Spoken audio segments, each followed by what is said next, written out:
आता एकनाथ षष्ठी येते, म्हणजे हा कदाचित व्हिडिओ त्याच वेळेस मी रिलीज करेल, पण महाराष्ट्रातली सर्वात 2 नंबरची मोठी यात्रा म्हणून ओळखली जाते पंढरपूरनंतर. ह्या षष्टीचं महत्त्व काय वारकरी संप्रदायाच्या दृष्टीने? पैठणच्या वारीला यात्रा म्हणण्याची एक पद्धत हल्ली रूढ झाली आहे.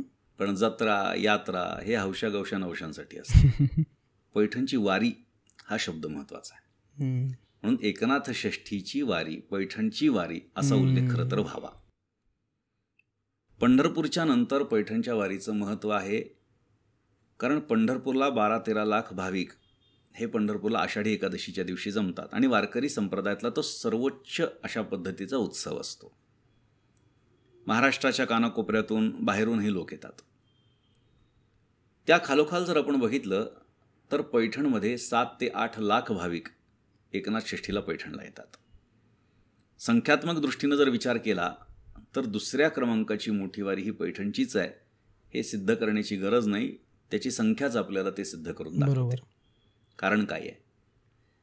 कारण तिथे विजय पांडुरंगसुद्धा आहे आणि नाथ महाराजसुद्धा आहेत.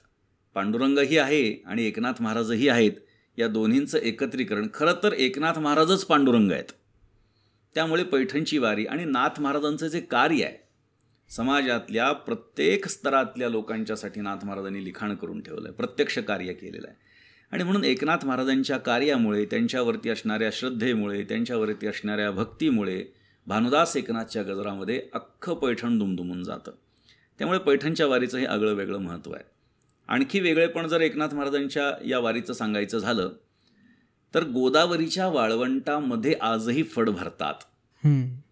इतरत्र कुठेही तीर्थाच्या ठिकाणी आपल्याला या अशा पद्धतीनं हे परंपरागत आहे. वाळवंटामध्ये फड भरून तिथे कीर्तन भजन नामसंकीर्तन होणं ही खरी परंपरा आहे. ही इतरत्र कुठेही आपल्याला पाहायला मिळत नाही. आपल्याला ती पैठणला बघायला मिळते. आजही गोदावरीच्या वाळवंटामध्ये आपण पाहतो शेकडो फड असतात, 700च्या वर दिंड्या असतात, लाखो लोक येतात, भानुदास एकनाथचा गजर करतात, तासनतास रांगेमध्ये उभे राहतात, नाथ महाराजांचं दर्शन करतात. खरं तर ही संख्या लोकांची काही फक्त नाथ षष्ठीच्या वेळी आहे असं नाही आहे. आपण पहा, महाराष्ट्रामध्ये आषाढी एकादशीला पंढरपूरला गर्दी जास्त असते. एकनाथ महाराजांच्या पैठणमध्ये दुसऱ्या क्रमांकाची मोठी वारी पैठणच्या दृष्टीनं बघितलं तर ती आषाढी एकादशी आहे. आषाढी एकादशीला 3-4 लाख भाविक पैठणला असतात. कार्तिकी एकादशीला 2-3 लाख भाविक असतात.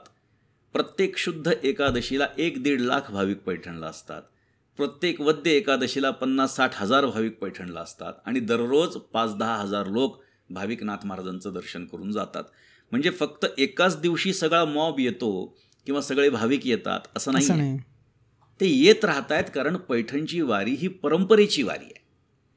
लक्षात घ्या, तुकाराम महाराजांच्या परंपरेमध्ये 2 स्थान महत्त्वाची आहेत, 2 परंपरा महत्त्वाच्या आहेत, ज्या फड परंपरा आहेत. एक तर देहूकर जे की तुकाराम महाराजांचे वंशज आहेत आणि दुसरे म्हणजे वास्कर की ज्यांना विद्यावंश समजल्या जातो. म्हणजे ज्ञान परंपरा तुकाराम महाराजांची त्यांनी चालवली, वंश परंपरा मांस परंपरा यांनी चालवली. या दोन्हीही परंपरा या पैठणला येतात.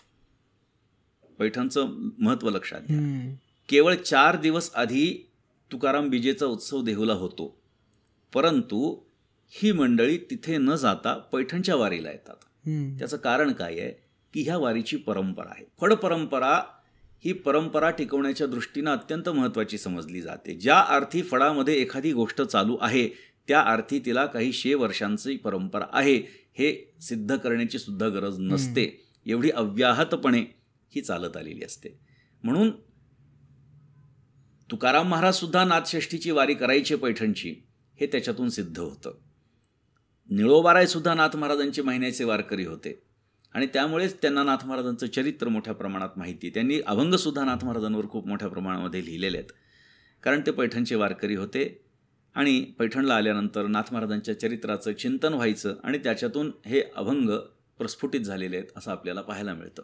म्हणून पैठणची वारी ही निश्चितपणे महाराष्ट्रातली दुसऱ्या क्रमांकाची वारी आहेच आणि ती राहीलच.